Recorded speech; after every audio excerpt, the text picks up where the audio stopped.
It's Rinda Smith with your live church for the narcissistically abused. I'm going to get set up here and then I will start answering the questions that I received today. Let me get the live chat going. All right, we got it going. So, welcome. If you guys are here, check in, say hi. And hi, Kelly. Welcome to the show. We got Leslie's coming in. I'm checking my screen, so it's up. I am all by myself again this evening. Mark is working. Sarah Bellum is here. Hi, Sarah. He's been working really hard today, so he's got, hey, Zach. Hey, Marlene. Hey, Diana. So we got everybody tuning in. So I don't want to jump the gun and start answering the questions that you guys sent in. Got a really nice thick folder here this evening of the questions that you guys posted. Hi, Cynthia. So anyway, I just returned from a trip down to Alabama. Hey, Sideways. I had some revelations from my own family of origin. I don't want to get into them, but anyway, it was kind of like putting the puzzle pieces together and making sense of some things. And wow, we have some family secrets. I'll just say that. Hey, Soren. It's really nice when you can, I'm bumping the camera. It's really nice when you can put puzzle pieces together and start making some sense. Start making sense of things. And start healing family relationships that were torn. Yes, Kelly, that is where I grew up. I was born in Florida, but I grew up in Alabama. Hey, Mitchie. Hey, Annie. So that's where my family is in Alabama. I have some in North Carolina on my dad's side, and then I have some in California on my mom's side, cousins. Yeah. Hey, Eileen, how are you?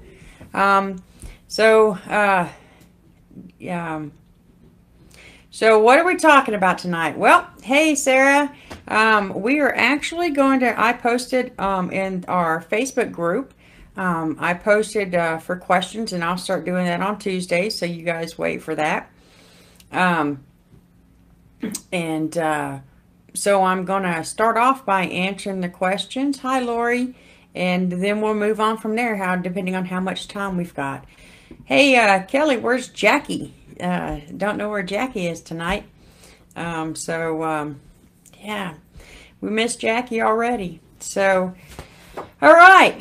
So our first question, she's coming. Okay, good. So, well, I don't really want to get into, I'm trying to wait for some more people. There's 25 of you guys, 26 online right now. So I want to give a chance for everybody to get in, get settled. Before I start answering these questions, does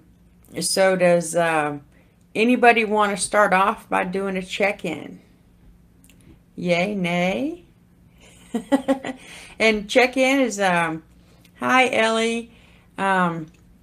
Check-in is basically saying where you're at, what's coming up, what kind of feelings you're having. You guys are getting used to the check-ins. So, do I have any takers? Hey, Agna. And it's a rainy day and flooding in Detroit. Yeah. It was rather warm here today, but very. Hey, Jennifer. Okay, so Kelly's going to check in. She says, I'm more at peace with the decision she's made. Good. Soren's check-in is, I'm even. Not wonderful, not horrible, just even Stevens tonight. Okay.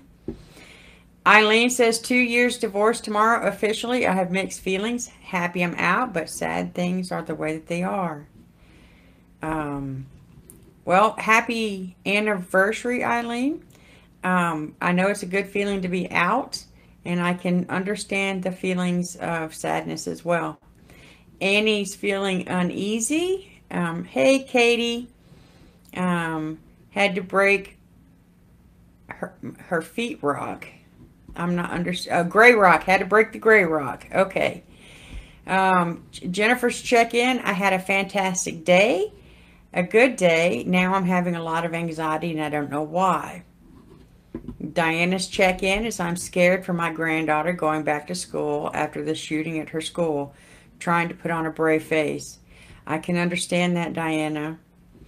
Ellie says, check-in, doing EMDR, self-administrating, helping me with all the stress in my life right now. That's great, Ellie. Eli. Is it Eli or Ellie Gray? Attitude, feeling disrespected and triggered due to a professional situation. Okay. Yeah, Kelly, definitely going back to school. Prayers with your granddaughter.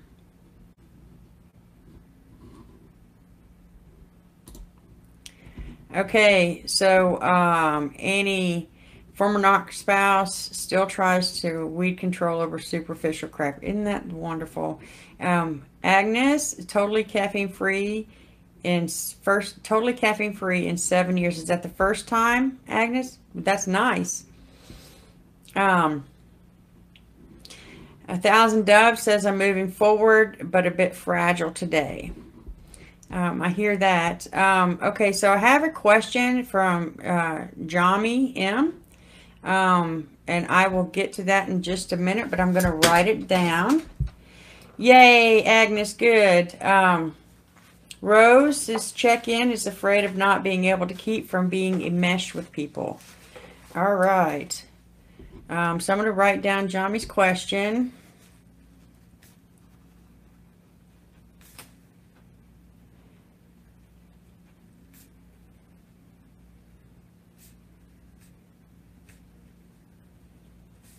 Okay, sorry for the silence. The volume did not go out. I was just writing down the question. Okay, Annie, how even took issue with how I addressed an envelope. Well, that's petty. That's petty. So Agnes, how did you get caffeine free? Did you have withdrawals? Was it hard? Just a thought, just a question. All right, so we've got 34 in here now. So I'm going to go ahead and take a drink first of all and get ready to attack these questions. All right, so our first question comes from Jennifer. Mark is great. He's happy that I am back. I had dinner with him and he said that he's having a fantastic day, better than yesterday. So, Mark is good. He's just working this evening. All right. So our first question comes from our own Sarah Wetley. So, Sarah says, I've just been pondering grief in so many ways it visits us. Mostly on what we thought was true and strong. I also pondered the freaking waste of potential. So, Sarah, to answer this, many people, when they experience grief, they don't experience the stages in all the same order, which is perfectly okay, and it's normal. The key to understanding the stages of grief is not to feel like you must go through every one of them in precise order. It's still more helpful to look at them as guides in the grieving process. And I'm going to jump in and cut this off for a second. Sarah, in your answer, and I'm going to get to Suzanne's check-in. Was totally fine being alone for years in a loveless marriage, but now after I'm divorced, I get anxious being alone. How many of you can feel that? I know that I did. I know that I did.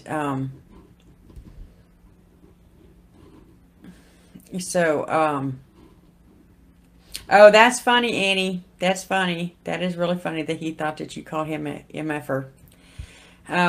Grief. Mitchie says grief is a bitch and life changing. That is true.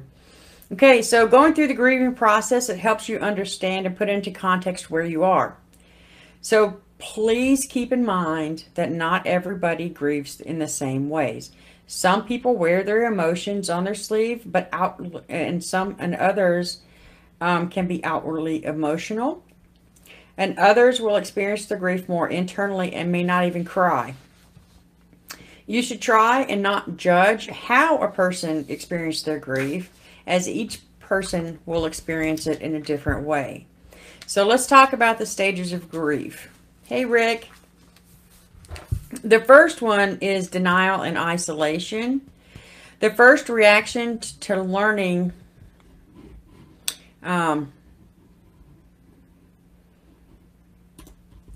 first one is a reaction to learning about the truth. So whether it be someone passing away or whether it be learning about the truth of your own childhood, and grieving and coming out of denial about your parents were narcissistic or that you were abused in childhood or things of that nature. So we're going to talk about grieving the loss of a person as I'm referring to this. But just remember that in the grieving process, we have to grieve the loss of our own childhood. So, Welty. Oh, it's Welty. Sarah Welty. Okay, thank you, Sarah. So when we go through narcissistic abuse, or we come to terms with the fact that our parents weren't loving and we didn't get what we needed from them, then we also have to grieve the loss of that. Okay. So when you find out about it, we often go through, this isn't happening and this can't be happening to me. People often think those things, but it's normal. That's a normal reaction to rationalize our overwhelming emotions. Denial is a defense mechanism that buffers the immediate shock of the loss. It's numbing us to our emotions, and we block out the words and hide from the facts. And Sarah says, not easy as Hall. Actually, my last name is not Hall now, it's Smith. So, and so no, not as easy as Smith. So we start to believe that life is meaningless and nothing is of value any longer. For most people experiencing grief, this stage is a temporary response, and it carries us through the first wave of pain.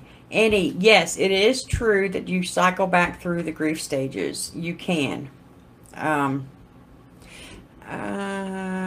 Denise, yes, I am available for counseling. You just contact Rinda, Rinspire, RINSPIRE, lifecoaching@gmail.com, and I will get you in. All right. Hi, music. The second stage of grief is anger. As the maskings of effects of denial and isolation begin to wear, reality and its pain reemerge. We are not ready. The intense emotion is deflected from our vulnerable core, redirected and expressed instead as anger. Soren says, grief is like the dark night of the soul. You feel ditched by life, stranded on the side of an indifferent world, and it's a hard one. Yes, it is. I totally agree with that. Thanks, Kelly. Actually, I had a client help me come up with that because I wanted something that had inspire. And she said, well, why don't you just put the R in front of it? So to that person, she knows who she is. Thank you very much. That's how Rinspire was born. All right, so getting back to the anger. The anger may be aimed at inanimate objects, complete strangers, friends, or family. Anger may be directed at our loved one. Rationally, we know that the person is not to blame. Now, in the case of the parents, our anger is correctly placed, but we have to work through that and learn to respond, but not react. Kate Nadine says grief includes that your family of origin, all but one, think you're crazy insides with the charming narcissist. I tend to agree with that, Kate Nadine. But when we're talking about going through the grief stages, we're also talking about learning to grieve the loss of our childhood. So it's learning to grieve the pains that our family of origin caused us, okay? But emotionally, we may resent the person for causing us to feel the pain and or leaving us. So in case of parents who emotionally abandoned us, we have anger towards them. But we feel guilty for being angry, and this makes us even angrier. Stage 3 of the grief process is bargaining. The normal reaction to feelings of helplessness and vulnerability is often a need to regain control through a series of if-only statements, such as, if only we had sought medical attention, only if we got a second opinion, if only we had tried to be a better person, if only I would have done things right, Mom would have loved me, if only this, if only that. So this is an attempt to bargain. And secretly, we may make a deal with God or a higher power in an attempt to postpone the inevitable and the accompanying pain. So we try to bargain and say, Suzanne says she thinks she needs more EMDR. So we try to bargain with the pain, because the pain's going to come. It's just how soon you let it hit you. And this is a weaker line of defense to protect us from the painful reality, right? So bargaining is a defense mechanism to keep us from feeling the true pain. Guilt often accompanies bargaining. We start to believe that there was something that we could have done, right? So it's the if-onlys, and it would have helped that person make us more significant or help save them. The 4th stage is depression. And depression, there's 2 types of depression are associated with mourning. The first one is a reaction to practical implications relating to the loss. Sadness and regret predominate this type of depression. And we worry about the costs associated with it. We worry that our grief, if we have spent less time with the other person, that it depends on us. This phase may be eased by simple clarification and reassurance. So we may need a bit of helpful cooperation and a few kind words. So if you see somebody, hi Tawana, Alexander, I will get back to your question. The second type of depression is more subtle and, in a sense, perhaps more private.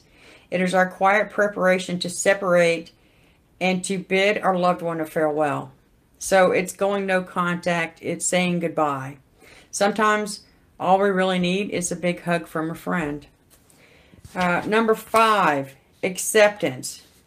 Reaching this stage of grieving is a gift not afforded to everybody. The grieving process, it may be sudden or unexpected that you find yourself grieving, or we may have never see beyond our anger or denial. It is not necessarily a mark of bravery to resist the inevitable and to deny ourselves the opportunity to make our peace. This phase is marked by withdrawal and calm. This is not a period of happiness and must be distinguished from depression. Coping with the loss of any kind is ultimately a deeper personal and singular experience. Nobody can help you go through it more easily or understand all the emotions that you're going through. But others can be there for you and help comfort you through this process. The best thing you can do is allow yourself to feel the grief as it comes over you. Resisting it will only prolong the natural process of healing. So we've got to go through these stages, and that nobody goes through the stages at the same time. So everybody experiences differently. All right, I'm going to jump back up here and look at Alexander's question. Okay, let's see. Okay, so Jennifer wants to know, can you eat can get stuck in one of the stages of the cycle for many years? I feel like I've been stuck in depression for over 10 years. Yes, you can get stuck in one of the stages of grief. Alexander says, hi, Rinda. How do you condition yourself into realizing your mom's behavior towards you wasn't your fault and has nothing to do with you? This is Alexander. This is about learning to love yourself and learning to parent yourself. And actually, I did this with a client tonight. Bring up that critical part of yourself and have a conversation. Because it is the criticism that is blaming you for the way that your mother behaved. And it had nothing to do with you. It is totally, entirely your mother. All right? So bring up that part of you, because all of us have parts. It can be the perfectionist. It can be the playful part. It can be the critical parent. It can be the procrastinator. Whatever part that you're dealing with, that you're having issues with, bring them up and have a conversation and compromise with that part. Jackie is here. Thank you, Jackie, for coming. She was in the basement. Oops.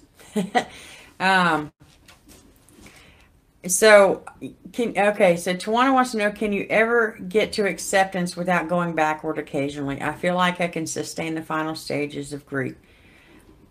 I can't, you can't sustain the final stages of grief. Tawana, we go back and forth in these stages. Grieving the loss of a loved one, whether it be from going no contact, whether it be from death, whether it be from realizing the neglect and abuse and just separating yourself from it, like going gray rock. We all go through, you can go forwards and backwards through these stages.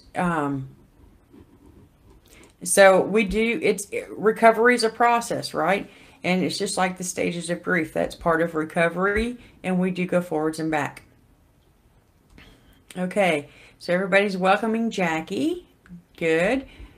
So Alexander said, I said to myself that my mom's rages me and that she feels treated by me in her self-esteem, and that I'm not a bad person. That realization has helped quite a lot. Good, Alexander, I'm glad. Because you're not responsible for your mother's feelings, right? You don't have that kind of control. If I had power of other people's feelings, nobody would be sad, ever. So, anyway, so that's grief. Everybody's saying hi. Agnes wishes that we were on in 2014. Yeah, okay, let's see. Right, Soren, his therapist tells him, or his psychologist tells him, to feel what you feel.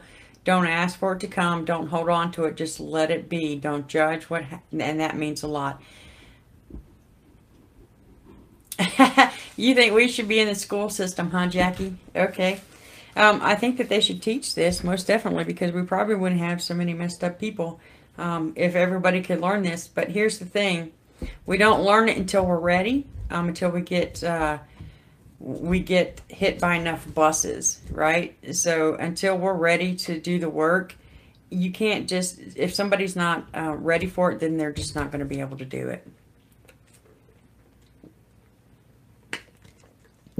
Alexander says, I think it's about understanding what your parents, why your parents behave the way they do, and to be able to fully make sense of what you've been through. Yes. It is. It's discovering your family of origin. Jackie, Mark is great. He's working. He's happy now that I'm home from my trip. All right. Our next question comes from Amelia. She said, thanks for this opportunity. I hope you can address this question. How can body image be recovered after emotional abuse, in which a psychopathic individual berated my body in order to control me and damage my self-esteem? My adrenals and hormones crashed once after going no contact, which sent me into an early menopause, causing body changes that are further compounding the issue. My shattering was physical as well as emotional. Please help. Thanks so much. Um, so, in addressing this question, first off, one of the big things is I'm going to suggest that mirror work, and what that is that's looking in the mirror at yourself and telling yourself positive things. Okay, um, telling yourself positive things, learning to look at yourself and tell yourself I love you, doing positive meditations. The meditation I love myself even though is a really, and whatever comes to mind at the end of that, that is a really good one. Um, so and do things that make you feel good and make you feel pretty, and hopefully then that will start do things that you're capable of that you can win at. Okay, but doing mirror work is going to be a really good exercise for you guys who have body issues. It's going to be a really good exercise for you to start learning and accepting who you are. Who says that mirror work works, says Rose. Yes, it does. Okay, so I'm going to jump back up here and answer some questions. Mark is good. Um, Diana says, I come from a cockroach. Ooh. I don't think so, Diana. I think that you had some parents that probably weren't really healthy, but you are a wonderful person. Annie wants to know if Mark and I had a sweet Valentine's Day. We did. I don't know if you guys can see the flowers behind me, but those were from my hubby. And then he got me this really cool watch. That's something that I wanted, so he got me that. We did. We had dinner. So it was a wonderful, wonderful day. Yes, Jackie, the red roses are from Mark. Okay. So,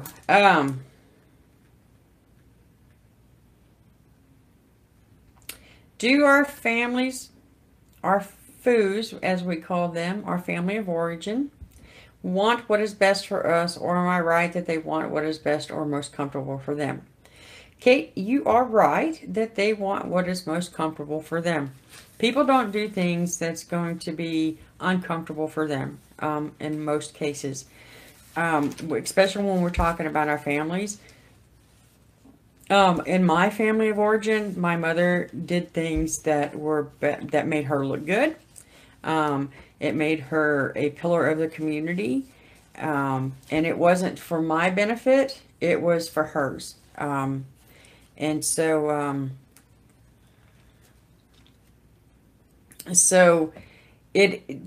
our families don't want what is best for us. So that's the short answer to that question. Yes, Tawana, Jackie says we have to learn to love ourselves first. That's what they say. I get you, and I'm working on it. Right. And so that is true. We have to learn to love ourselves. And like I said, the mirror work, it really does work. When I first started doing the mirror work, I thought, yeah, right, this is a bunch of crap. But it really helped build my self-esteem. I wouldn't be doing videos, okay, if I had not done the mirror work, because I am so critical of myself. And, so it does work because I'm sitting in front of you guys, all right? So Kate Nadine says, I confront my sister about what she did affected me, and does she even care? It depends, Kate Nadine. No, she says she asked God to forgive her, and that's all that matters, so I'm done. Kate Nadine, I'm really sorry to hear that. I had a wonderful healing experience with both of my sisters over the weekend. We addressed things about, how we harmed each other. One of my sisters and I have. And, it really saddens me that your sister's not in a place that she can accept what she did and just hear you and be a sister. I'm so thankful, though, that I am now forming a much better relationship with my sisters, after feeling like I had been robbed of that. So, Kate Nadine, my heart goes out to you because I know how it is, and when you feel that you can't have that relationship and you so want it.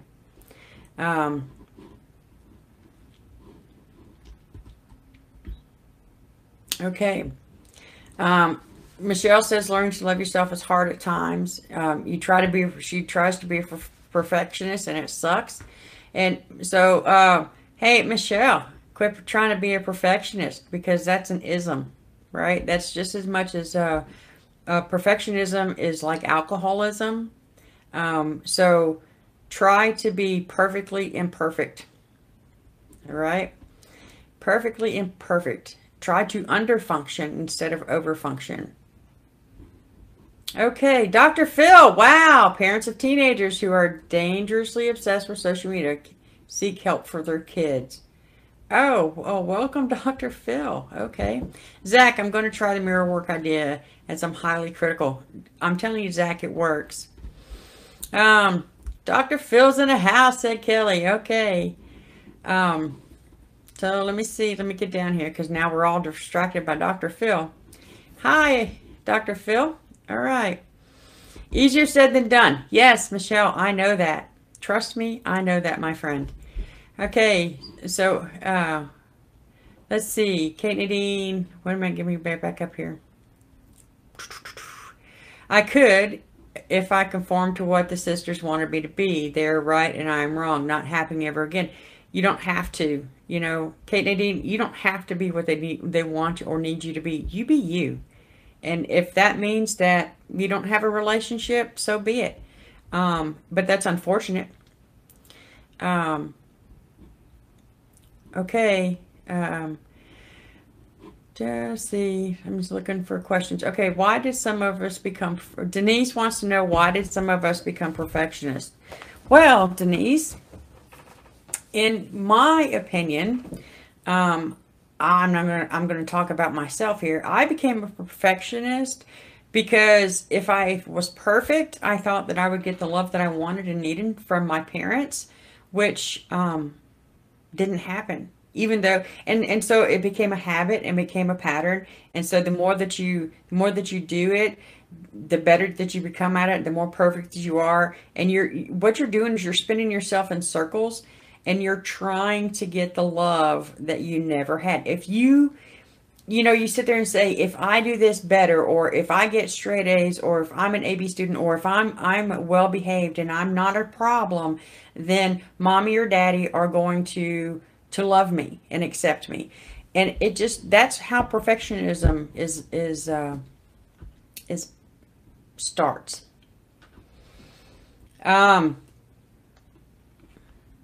Okay. I don't think that that's the real Dr. Phil. Just saying. Okay. Let's see. You guys are all interested in Dr. Phil now.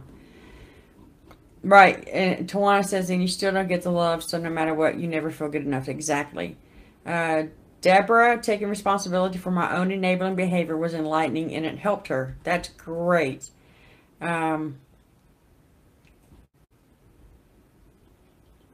Okay. Hi, Ellie. Right. So Sarah Bellum says that she became a perfectionist to escape being verbally abused for making mistakes.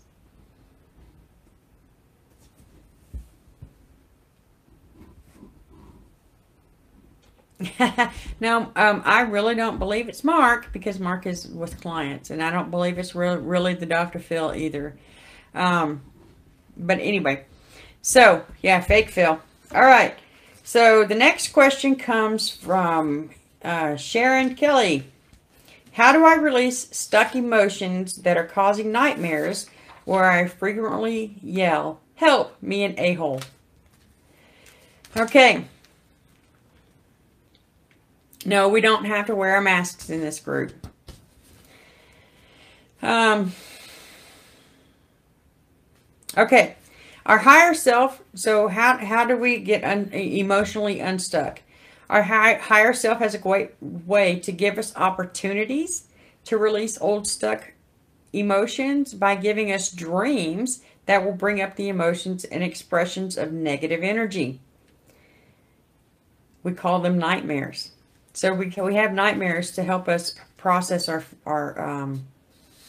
emotions. Dr. Candace B. Pert, remember that name, Candace B. Pert, and she wrote a book called Molecules of Emotion, and she writes about how unprocessed emotions in the body become stuck, affecting the entire person's entire system. So here are some tools to help you get emotionally unstuck. 1, give yourself permission to feel. You must feel it to heal it. Okay, Rose, well, we're going to keep on going, but just come back when you can. Okay, so often the reason that we feel the need to be numb is what we're feeling, numb to what we're feeling, is because that we believe the emotions that we're feeling aren't allowed. The author's name, Tawana, is Candace, Dr. Candace, Candace, B as in boy, Pert. Like the Pert shampoo, P-E-R-T. The name of the book is Molecules of Emotion. Right? So the first tool to help you get unstuck from your emotion is give yourself permission to feel. Right? We think that we're not allowed to be angry or we're supposed to be strong so we don't cry. Giving yourself permission to feel allows you to have power over it. You can control it instead of allowing it to control you. The healing process will bring up lots of different feelings and emotions, and many of them will be uncomfortable. When these uncomfortable emotions come up, allow them to come up without becoming attached to them. Notice them for what they are and know that they are there, and let the natural ebb and flow. Okay? It may be horribly uncomfortable initially, but allow yourself to witness them without judgment or reaction. And this will allow you to respond objectively. Feelings are not forever. They come and go as you let them. The second tip to help you get emotionally unstuck is know that you've allowed yourself to feel. It's time to release the emotion from your body. So move your body, exercise, take a walk, turn on a song that mirrors the way that you're feeling, and sing and dance or cry until you feel physically and emotionally satisfied. Or grab a journal and write with no filtering, no editing. Leave the anger, the frustration, the sadness, and anything else you're feeling on that page. Feel free to tear it up or safely burn it as a symbolic release. So let me tell you, one of my things that I did that to release some stuck emotions, and I just scribbled in black on the page. I mean, just scribbled, and to the point where I tore the page.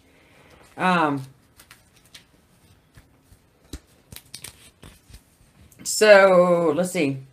So there's going to be time when moving your body helps, and other times that singing or writing is going to be more effective. Choose the method that feels best to you at that moment. Okay. The third tool to help you get emotionally unstuck is the most important tool in your toolkit. In order to truly heal, you have to be able to forgive yourself. Uh-oh, we scared Dr. Phil. Bummer.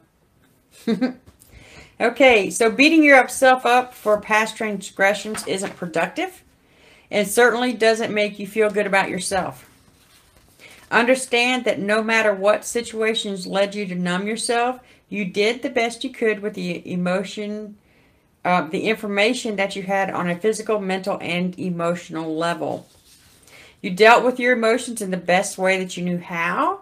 And when we're in a state of discomfort, we don't always have the capacity to think logically or rationally. So here's the thing, guys.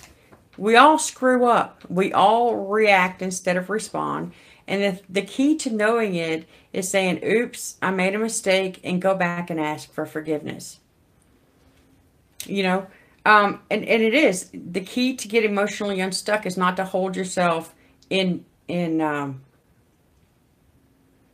harms in a harmful way. You can hold yourself accountable, but don't shame yourself and beat yourself up over it. You know, realize that you messed up and go back and make amends. Your brain and body respond to discomfort based on what feels like the safest option in the moment, and sometimes it means turning to a habitual or addictive behaviors, right? How do we forgive ourselves? Well, Kelly, it's really about coming to the realization that nobody's perfect, and coming to the realization that you're human, right?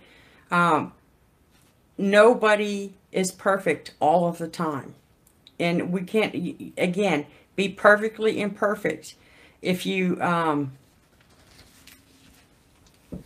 you guys you guys and Dr. Phil, you're killing me.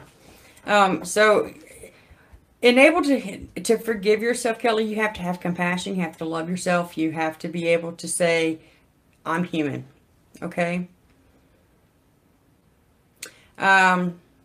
Tiffany says, do you ever feel like if you let yourself feel the trauma and memories that you will completely go crazy or worse? Tiffany, I felt the same thing, and I blocked a lot of stuff for a very long time because for that simple fact is I thought that if I allowed myself to feel that I would go crazy. And really the thing is not going through the feelings and not going through the emotion, it really harmed me because you hold it in your body. Jackie, we're hard on ourselves because that's what we were taught. We come from a family of people who weren't capable of loving, who were critical, who shamed us, you know, and so we only mimic what we see. It's the old monkey see, monkey do thing. So our parents did it to us. And so, yeah, exactly, Alexander, is that we have lots of confusion in our brain, and it's really to be able to make sense of what happened, which shouldn't be underestimated.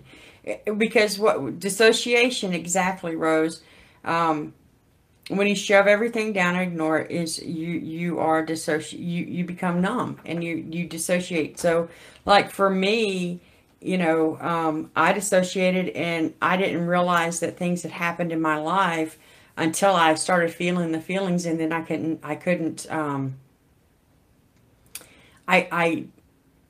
got down on myself because I did feel my feelings. So, and I stuffed it and stuffed it and stuffed it. And then, Little Miss says, I think my forgiveness came after I made the commitment to protect myself and develop healthy boundaries. That's a good statement, Little Miss. So 4, to help you get emotionally unstuck, is to forgive yourself because you did the best that you could at the time and move on knowing that you have the knowledge and the tools to think differently next time. So again, you don't know what you don't know until you know it. So Jackie wants to know, how did you know, Rinda? Even now I'm told you should be ashamed of yourself. Here's the thing. So you when people say that, you have to stop and tell your little kid inside, I'm not a bad person. I didn't do anything wrong. Tiffany says, my counselor was amazed how I could tell him matter of fact what kinds of things happened to me and laugh through it and totally blocked out the feelings and used humor. Right, and that's what we do, right? People want to know our story, and you emotionally detach from it because it is too painful to feel. But in order to heal from it, you have to feel it, okay? And so these 4 things are going to help you get emotionally unstuck. So we tend to look for the quick fix, but there's no 6-hour healing elixir that can magically erase the pain and discomfort. So, you know, we can't take a magic pill and just all this go away. It took years for us to get the way that we are, and it's going to take years to undo the damage. The thing of it is that you stay in recovery, you start getting better, you start taking care of yourself, you start focusing on you and not other people. Just like we're going to give up on Dr. Phil. That came into our chat. So that's, give yourself time to feel your emotions, and coming to the show, going to counseling, watching videos, that's all giving you tools to put in your toolkit, right? I tell my clients, I tell them the story about the chicken salad, and I learned this in my ACA group a long time ago. It's like our parents gave us the tools to make the chicken salad the way that they've always made it. So they gave us a hammer to chop up the lettuce. They gave us a rusty old dull knife. And they gave us a screwdriver. And so we start making the chicken salad how we were taught, right? But what we don't realize is that there's a better way to do it. It doesn't mean that the tools in our tool bag are all bad. It just means that they might be useful in other places in our life. So we could use the hammer to put a nail and hang a picture. We can use the screwdriver to tighten the table legs. And we could just sharpen the knife. And we can use the knife to cut up the chicken and the tomato and the lettuce. It doesn't mean that the tools that we were taught are all of them aren't wrong. But we could use them in different places, right? Where we were taught to use them wasn't appropriate. So give yourself time to fill your emotional toolkit, okay? So just gather your tools and use them. The self-soothing things, the tapping, the EFT, the tapping, the meditation, the exercise, the massages, the yoga, things that you can do for yourself to help you emotionally heal. All right. So Rachel had a question. How to trust or open your heart to the possibility of new love be discussed. Been on my own for 6 years and exploring the idea of dating. Rachel's exploring that idea, and I'm sure that there's some of you guys out there that are probably, been working on your healing from narcissistic abuse, and you're talking about maybe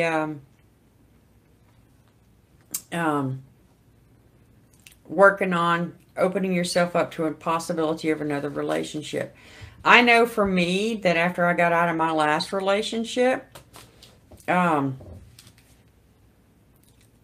just needed to be on my own for a while. I wasn't even getting into a relationship was like the furthest thing from my mind.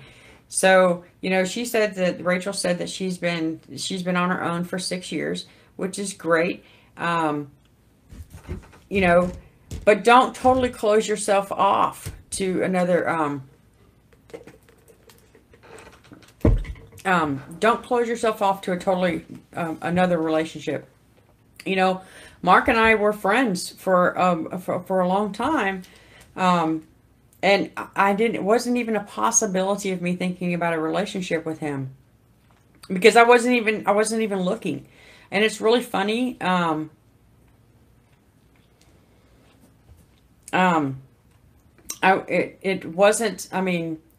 wasn't even looking, and it just showed up. The relationship showed up because neither one of us were looking. So when you understand the issues, these are the tips for when you know that you're ready for a new relationship. That you understand the issues that led you to choose and stay with either an abusive partner or somebody who emotionally abused you, physically abused you, narcissistically abused you, or whatever. That you feel more confident that you can break that pattern, okay? So that you're more confident and that you can break the pattern. Doing your inner work, especially with the help of a therapist, will help you identify and avoid future abusers. You'll be less attracted to the predator out there when you've built your own confidence and self-esteem. So you've got to be in a relationship with yourself before you're in a relationship with another person. I've always told people that you've got to learn to love yourself before you're even capable of loving anybody else. And that's true in this. Is you've got to have your self-esteem and your confidence built up that when red flags start showing up and they're legitimate concerns, that you know how to get out and break the cycle. You learned how to give yourself some much needed validation and nurturing. Okay, so you've got to learn to love yourself and validate yourself and be nurturing. Instead of beating yourself up for having stayed with your abuser, you'll need to forgive yourself. Oh, here we go talking about that, beginning to forgive yourself again. And look at the choices you made with honesty and compassion. Letting go of any of the self-blame, the guilt, or the shame. You attracted who you attracted because you needed that person to come into your life to help you heal. Right? You attracted the person you attracted because you needed them to help you heal. If that person wouldn't have come into your life, it would have been somebody else with a different name or face, and you would have still gone through the same thing. We were brought up by dysfunctional people. And so we're going to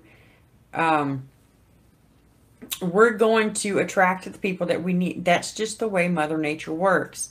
There could be 1,000 healthy people in the room, and we're going to pick that one person that's going to rip our guts out and feed it to us on a silver platter. That's just the way that it works. All right? So before even considering getting into a new relationship, take your needs off the back burner and get in touch with what you really want out of life. Focus on how you've been treating yourself. Ask your questions. Do I judge myself too harshly? Do I make my partner responsible for my sense of worth and safety? Often others treat us the way that we treat ourselves. When you treat yourself in any of these ways, you're rejecting and abandoning yourself. So if you shame and blame, hi US male, if you shame and blame yourself, you are doing what your parents did to you by rejecting and abandoning yourself. Once you learn to love and take care of yourself, you will find yourself attracting more loving and trustworthy people. And that's what happened between Mark and I. We became attracted to one another. And that's because both of us were had learned to put ourselves first instead of a relationship. So here's a tip. It's list out the behaviors that you would never again tolerate in any relationship. If a new relationship starts to get serious, pull out the list and share it with your partner. Every couple needs to honor and understand and respect each other's vulnerabilities and boundaries.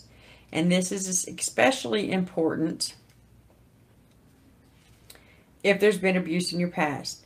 Also, encourage counseling with your new partner. Take them to counseling. Having honest conversations about each other's relationship history is also key to building trust in a new relationship. But it's especially true if you've experienced emotional abuse. We're talking about Charlie. You guys are killing me. Am I boring you? I'm wondering, because you guys are talking about Charlie and everything else. Oh, Lori is a first-timer. Okay. So, we're talking about getting into new relationships. Welcome, Lori. Explain what it felt like being in an abusive relationship and how it diminished your self-esteem. Let your partner know that you're still healing and that's a work in progress. Your partner's reaction to your disclosure may tell you everything that you need to know about this new person in your life. If your partner's willing to be a part of your healing process, like go to counseling and do their own work, they'll hear your concerns without defensiveness and tweak their behaviors to make sure that you're more comfortable. So there's a book. Here comes another book, you guys. It's by Jordan Paul and Margaret Paul. And it's Do I Have to Give Up Me to Be Loved by You?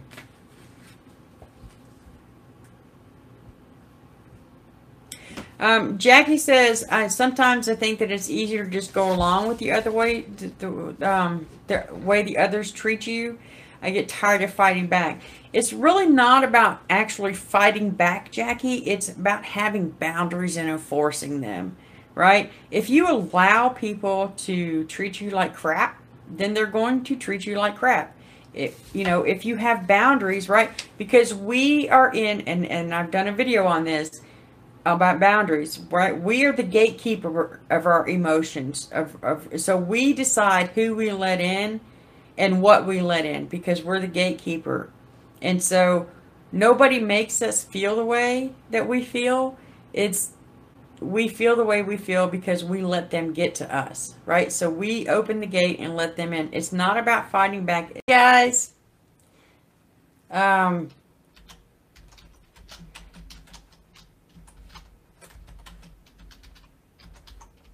click on the new video.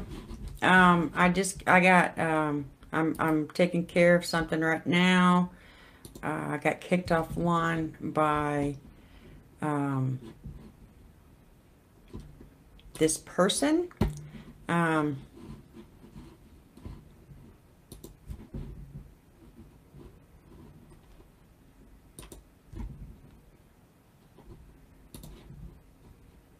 Okay.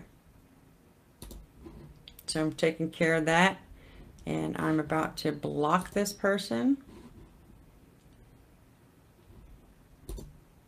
So hopefully it doesn't happen again.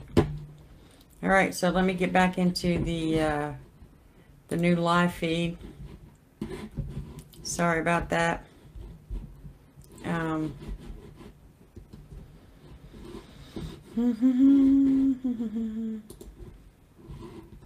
Okay, let's see.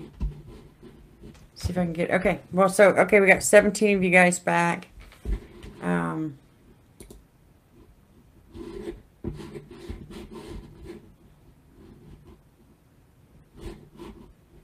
Trying to get back into the live feed. And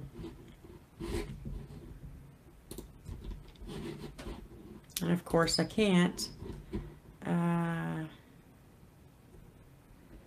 Okay.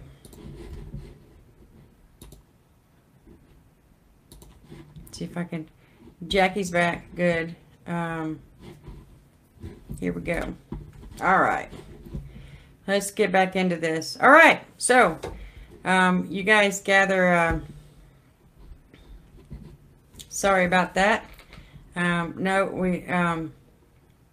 we had a hacker in the building. And so basically I got crashed by them, and it wasn't them, it was a hacker. They just sat there and told me that they were going to do it, and they said if you go offline you were just hacked. So you're welcome, Denise. YouTube didn't crash. Like I said, I got hacked, so I am back. Yes, trolls do suck. Anyway, so I blocked the person. So Jackie, be on the lookout. So go be on the lookout for anybody that puts up anything that says, "Hey, if you've been hacked, you're getting crashed." So welcome back, Kate Nadine. So you guys just keep an eye out for me so that we don't get knocked offline. We've got about half hour, 45 minutes to go. The other stream is technically up. It said to me that it was offline. Oh, now it says it's live. Okay. Yeah. Technically it says live. Okay, let me take care of that.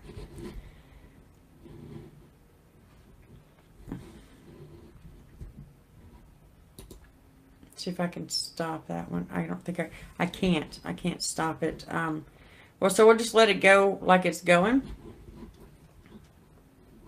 We'll just go like it's going, and I'll add them together. If hopefully everybody can come over. You guys go back on that other stream and tell them to come over if you want to. That would be very helpful. And I'll go ahead and continue on with the show. So Jackie, if you wouldn't mind, throw a message up in the other stream that's technically live, and go ahead and tell them to join us over here. And Take Two, Church Take Two, that's the title. And I'll get these two streams put together, and we'll have a whole show. All right. So where we left off was we were talking about the book, Do I Have to Give Up Me to Be Loved by You? By Jordan Paul and his wife, Margaret Paul. Okay, so don't project onto someone else who you hope that they'll be in the future, or dream that you're imagining in your head. See them for who they are, and we're talking about relationships. See them for who they are now. Watch what they are doing and telling you. The same is true for when you meet someone who is good for you. Like I did when I met Mark, and I married him, right? I watched what he did. Because actions speak louder than words. At first, I was scared because I knew my track record. I knew that I had attracted people in my life who had harmed me in one way or another. I started seeing signs that weren't there with Mark because of my track record. I was projecting onto him my fears that I was going to be that I was with another abusive man, which Mark is not. But what I wasn't doing is I wasn't sitting back and just observing the man that he was showing me that he was. I tried to push him away. I caused drama. I was trying to end it. I was trying to leave him before he left me, which I knew was going to happen. And you know what? It's still to this day, even though that we're married, I still do that because I'm waiting for the other shoe to drop. It's that predatory harm, right? Anxiety. It's like, I push you away before you can hurt me.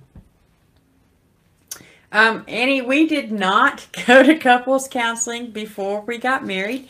But we do couples counseling now. And it's not because we have problems in our relationship. It's basically, it's helping both of us grow in our relationship, right? Because both of us come from abusive backgrounds. And so we're not used to what we experience, which is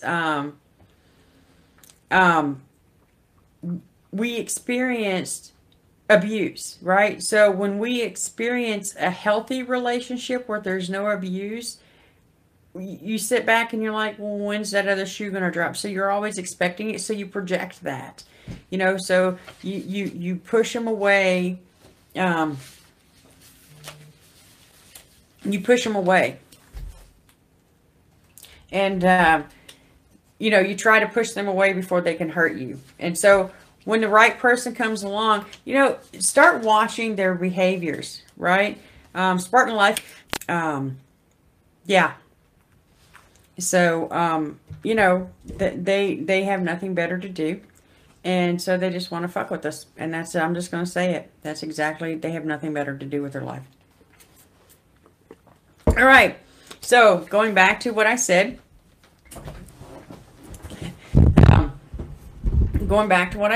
as far as attracting healthiness into your relationship, you're going to attract the healthiness when you become healthy. Don't, you know, watch their actions, watch how they speak to you, watch how they treat you. You know what love bombing is, so watch for that. One of the hardest things for you to do, though, is going to be to trust your gut, because you think that it was your gut that failed you before, but it really wasn't. Your gut was probably screaming, get away, run, hide, do whatever you got to do. But your programming from your childhood is what is what caused you to attract these people into your life. So you start working on your programming and unprogramming your brain that you deserve this kind of treatment, and then you will attract what's healthy and good for you, right? So, once I stopped projecting onto Mark and watched what he said and not what he did, watched what he said, I didn't watch what he said, but I watched his actions. That spoke volumes for me. When I saw, and I saw that he was a good man, that he really cared about me, and that he didn't smother me with possessiveness. He treated me with warmth and kindness. He didn't swing from adoration and then start abusing me.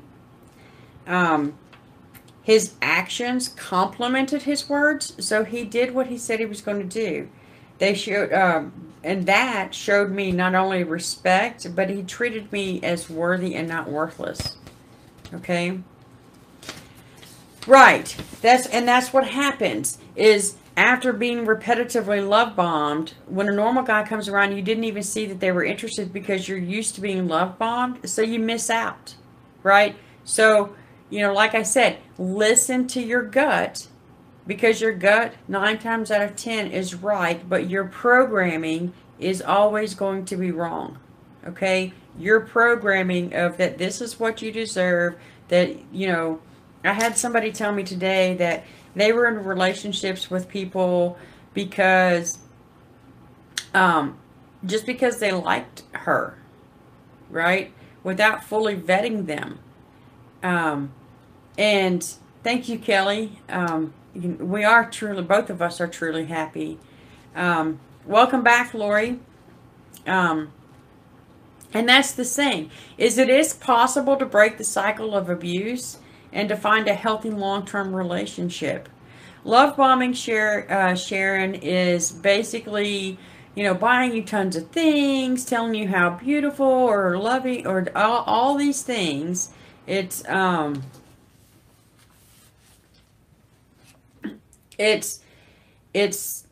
this overwhelming amount of adoration, these overwhelming amount of gifts, and basically going back.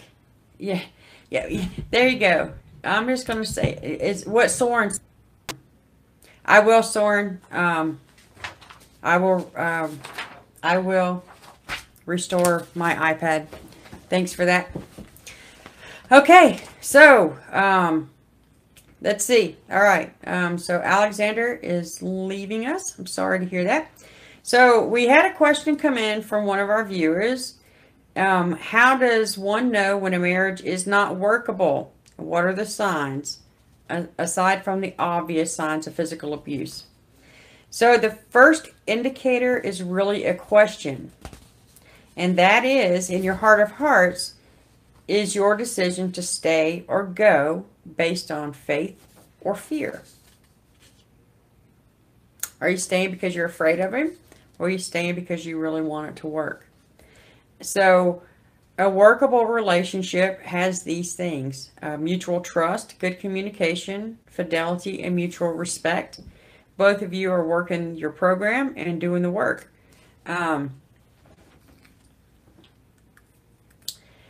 Unworkable, if there's a lack of trust, there's no communication, there is infidelity in the marriage, and there's no respect at all between the two of you.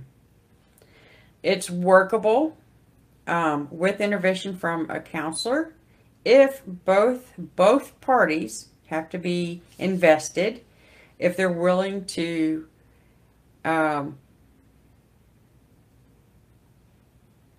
repair the trust. There is some communication. And there may be infidelity, but there has to be willingness to end the extramarital affair. And there is a foundation of respect. So those are the things. Hey, I'm back.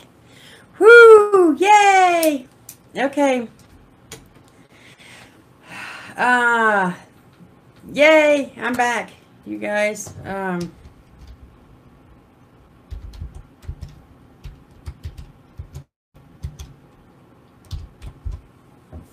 All right. So I got 4 of you here. Oh yes, Jackie, we're back. I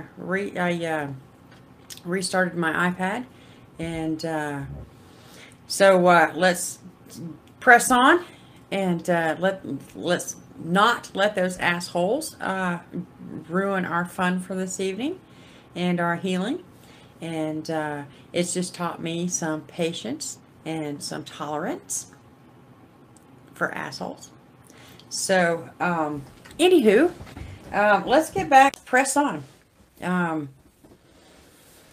Assholes will be assholes. That is absolutely right, Jennifer.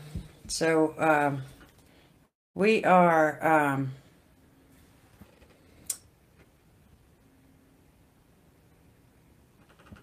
okay. So, anyway, so, let's press on. I see there's 6 of you in the room now. Everybody onward bound. That is right, Teresa. We're not going to let any jackasses stop us. Come on. For real. There we go. So let's everybody get back up and let me talk really fast so that we can get through this and the rest of this evening without hopefully the ass wipes showing back up. And but I'm still going to take my iPad into Apple and have them check it. Make sure that I don't have any bugs. So yes, that is exactly right, Tiffany. It does make me more determined to stay because you know what? I am stronger than to be bullied by some little twerp that has nothing better to do. Jennifer, I need to say, actually, you know what? I was practicing my tapping and breathing while I was going through this. So, yeah. So just to let you know, I was practicing some self-care. Let me adjust the screen. So we're going to go lopsided for just a second. There we go. Sorry about that. All right. I'm going to leave it alone. So, tools beside our names so we can all be soldiers. I am going to I'm going to contact a few of you that are also in the church group about being moderators. So I will get in touch with you guys about that so that we're not, so that we are not dependent totally and solely on Jackie, that we have more eyes. Let me respond to my husband real quick.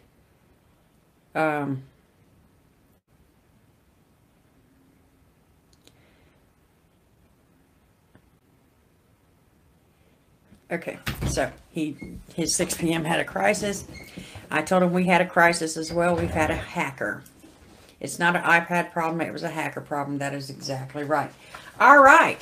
So let's move onward and bound. Onward. So Diane Beam sends a message recognizing and dealing with people who engulf and enmesh when it is your default from family of origin. Also with regard to modern communication and the ability to keep intruders out. For example, instant messaging. Recently had a gentleman, don't know, question mark, intrude by texting me at all hours. He is connected to me through one of my children. He is a teacher, so I did not want to be rude, but then I created a situation for myself by not defining for myself how I wanted the communication to go. I hate it when people text you and seem to feel that they owe you owe them communication right then and there. I did too. You know, I was actually really happy not to have my phone when I was at on-site. And it really taught me that I have the choice to answer people when I want to or when I don't. And if I don't get back to you, if I'm busy doing something, I'll get back to you eventually. And if I don't, that means I really don't want to talk to you right then. So, know, Diane, that you do have choices. Okay. My My family does this to me. So she says that her family, this person was seeing, quote unquote, seeing that I was on Facebook and texted me when I was in my studio working. I'm a painter, and when I'm painting, I'm also on social media interacting with my customer base, fan base, etc. by posting pictures of my work in progress, making post videos, answering comments, and I would text back and say, studio time now, can't talk. He would not take the hint and say stupid things like, I can tell you're not working, you're on Facebook, and just keep texting. By the end of the day, I have 10 or more texts from this person. I think I actually answered my own question by saying, I need to define how I want people to communicate with me or not. But this one is dicey because this is my child's teacher. He knows I'm going through a divorce, and my gut tells me he's trying to take advantage of the situation. Diane, teacher or not, you still define the terms of the communication. If you are busy, you're busy. You know, I'm on Facebook doing marketing things, posting with, interacting in the church group. You know, and I don't respond to messages.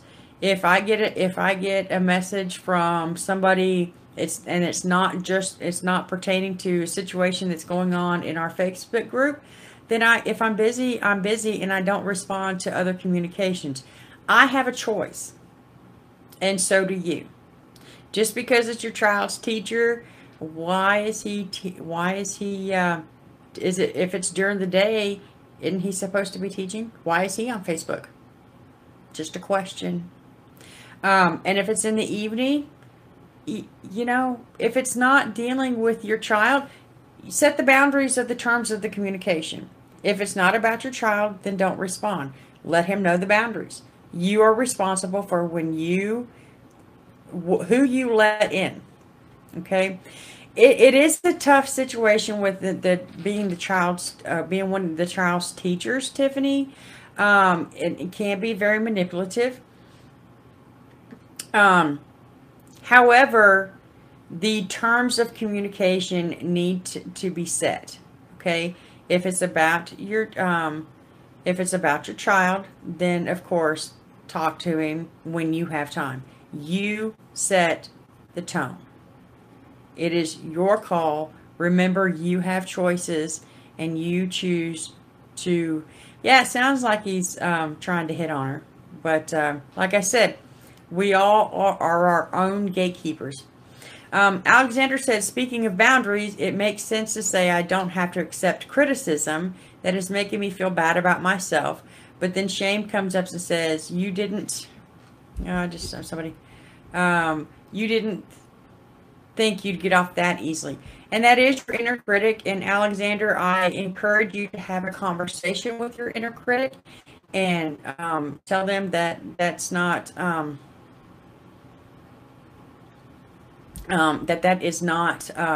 that's not necessary. Okay. Kamal David says, hi Rinda, this is Kamal saying hi from London. I've heard a lot from your channel. Thank you. You're welcome. You're welcome. Right, so let's move on to the next one. Somebody sent in a question about the feeling of not being seen as a child and how your sense of self is weak because of that. Are there any practical tips how we could develop a stronger sense of self? For example, for me, when I turn back the conversation into myself, I often think that I am a narcissist because it is always about me. I've noticed that when a conversation goes too long without mentioning myself, anything in connection with me, out of desperation and feeling that I don't exist, I must relate my opinion or mention an I word or similar just to bring me out of dead. Is there any workbook or daily tips of strengthening our sense of self? Thanks. Okay, so developing a sense of self. First and foremost, you must believe in yourself. You got to believe in yourself. to develop a sense of self. Believing in yourself is the number one necessary tool to maintain confidence and an unwavering sense of self. Trusting yourself regardless of what others say, believe, or expect of you and from you is an absolute must. So you've got to be accountable to no one but yourself, right?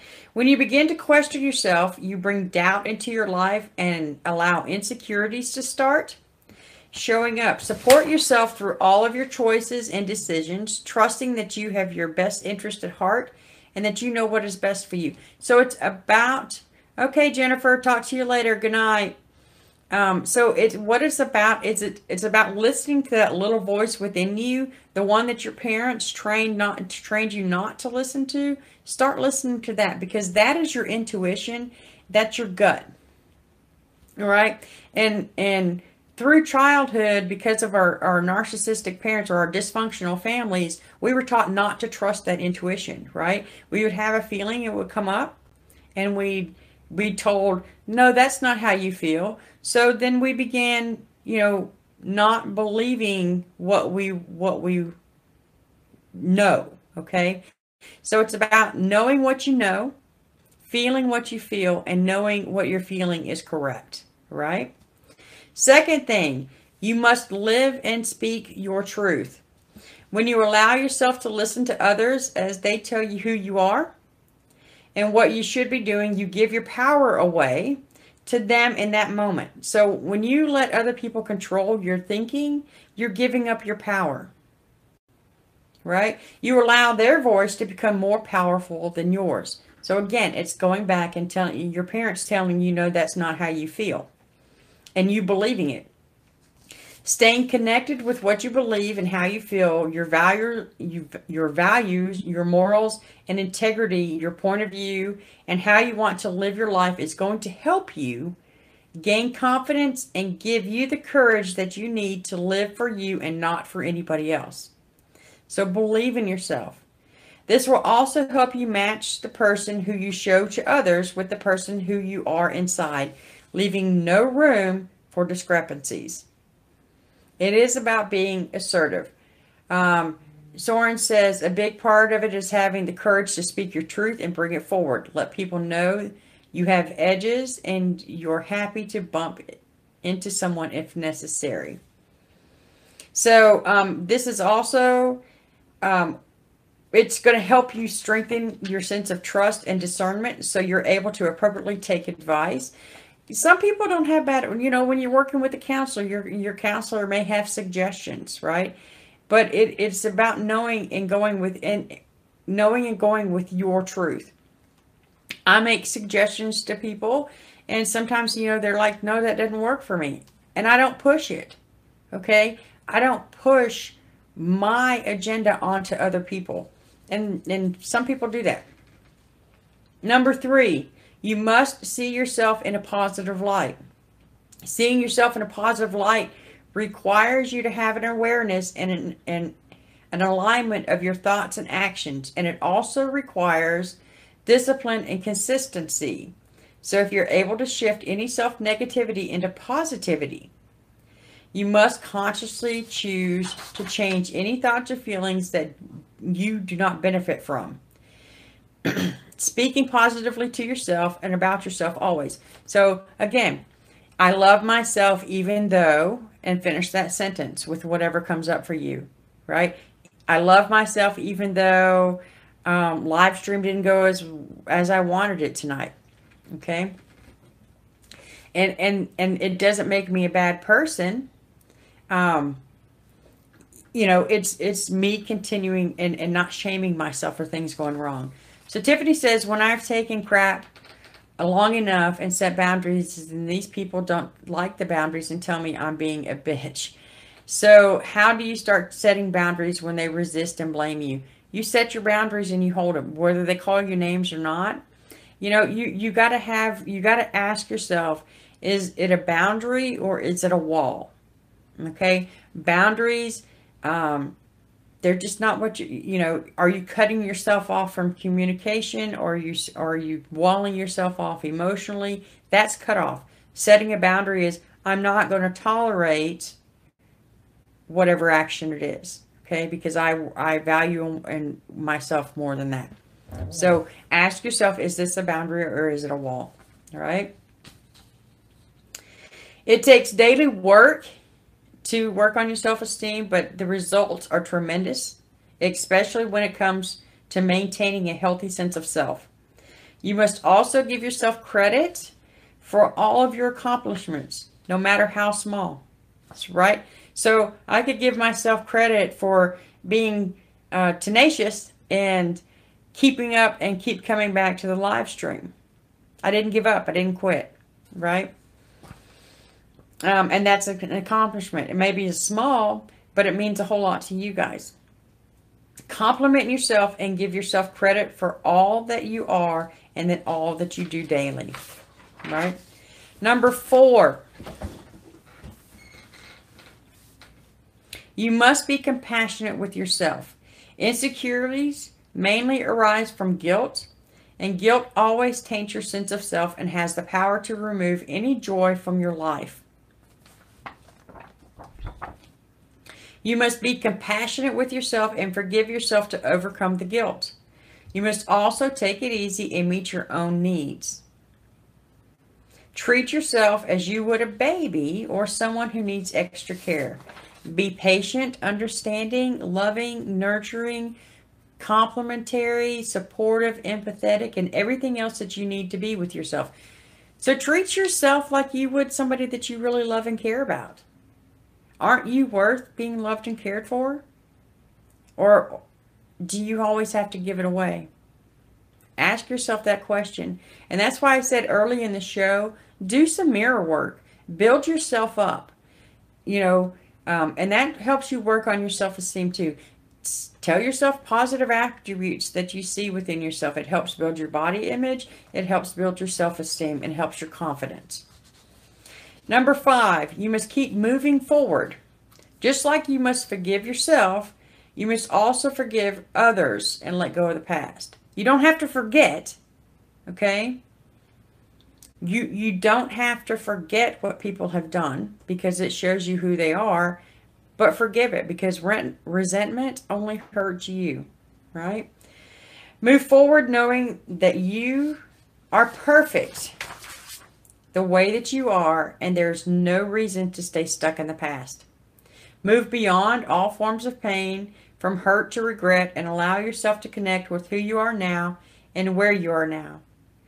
Don't beat yourself up for what's happened in the past. You know, I wasn't the best parent that I could have been. I was the best parent that I could have been at the time. However, because I've grown and learned and healed, I can be a better parent to my adult children, right? Unfortunately, it didn't come when they were kids, but I can still role model for them that path of recovery into healing, okay? So it's about validating your feelings and acting on them when your boundaries have been crossed. So let's see. Allow yourself to see how far you've come and how much you've grown by getting out of your own way. Danny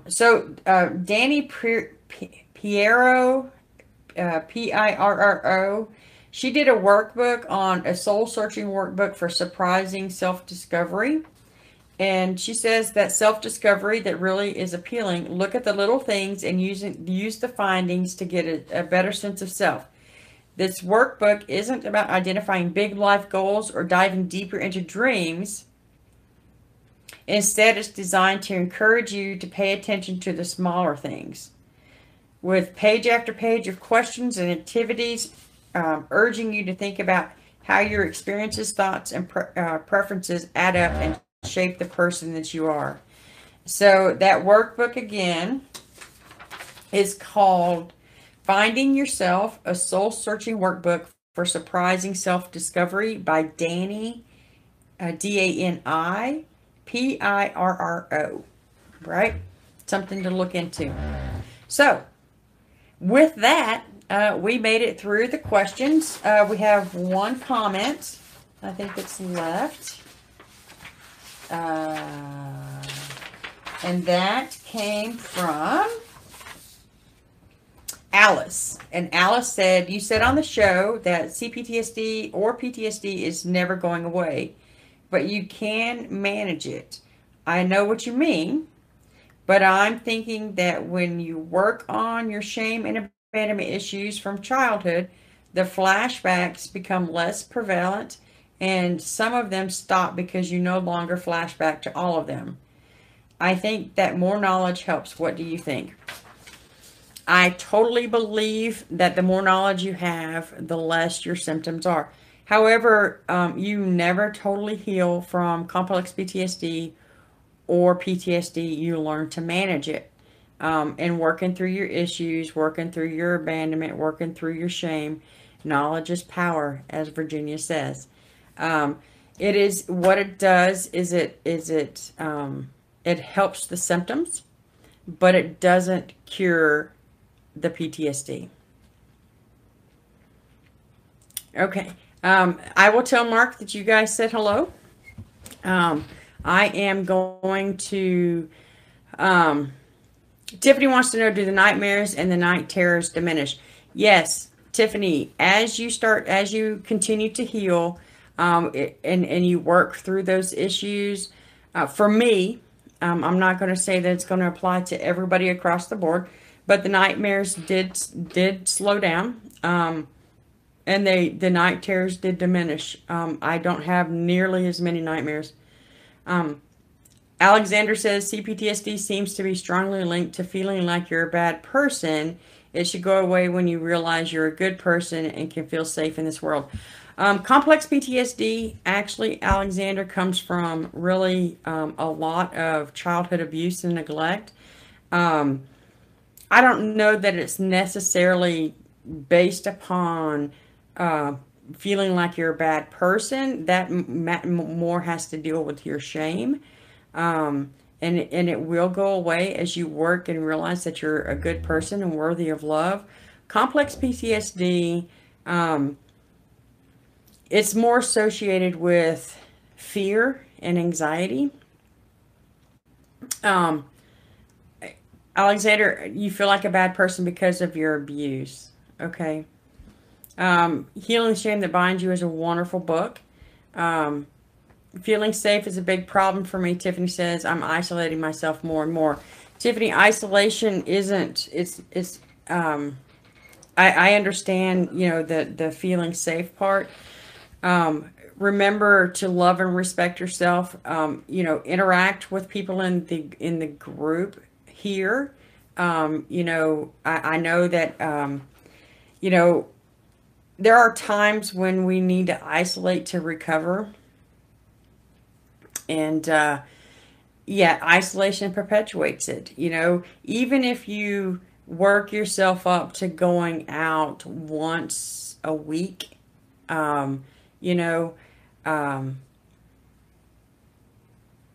it's better, or getting in program and making a program phone call and reaching out to one person.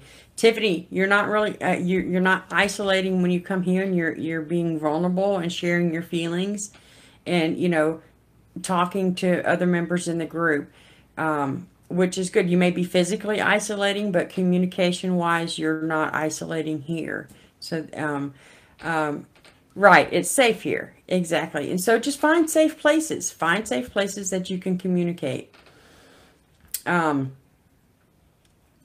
if some of you on this show have not contacted me about joining the Facebook group, Church for the Narcissistically Abused, then contact me via Facebook and I'll get you in the group. But you've got to, because I vet everybody that joins this group.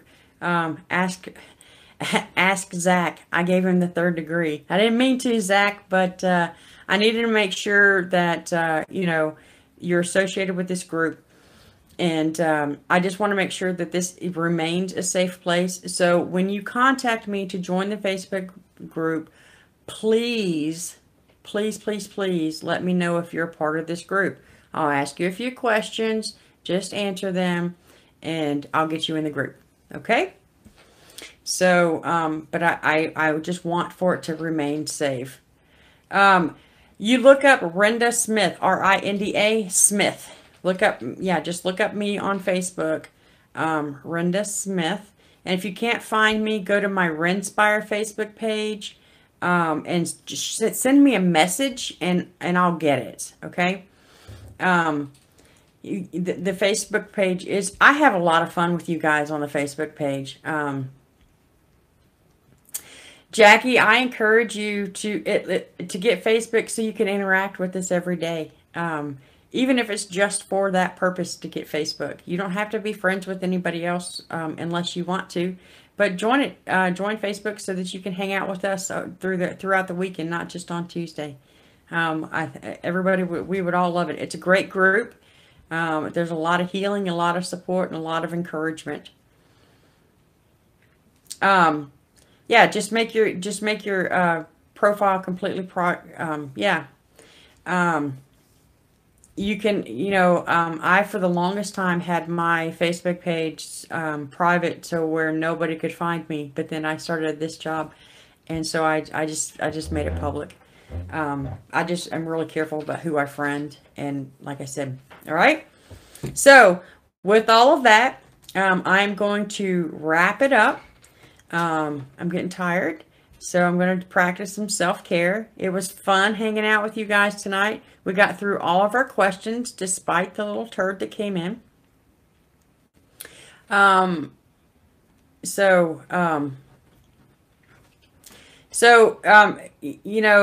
that's the thing is, yeah, let me know your screen name on YouTube's, because, I see a lot of you guys on here, and then when you come to me on Facebook, I don't know who you are. So let me know your screen name when you send me a request too, okay? I will give Mark you guys his love. He will be back next week. His schedule, he's got it on his schedule to be here next week. He just had, Mark's daughter is doing better. She gets better every day. Definitely. All right. You guys have a great week.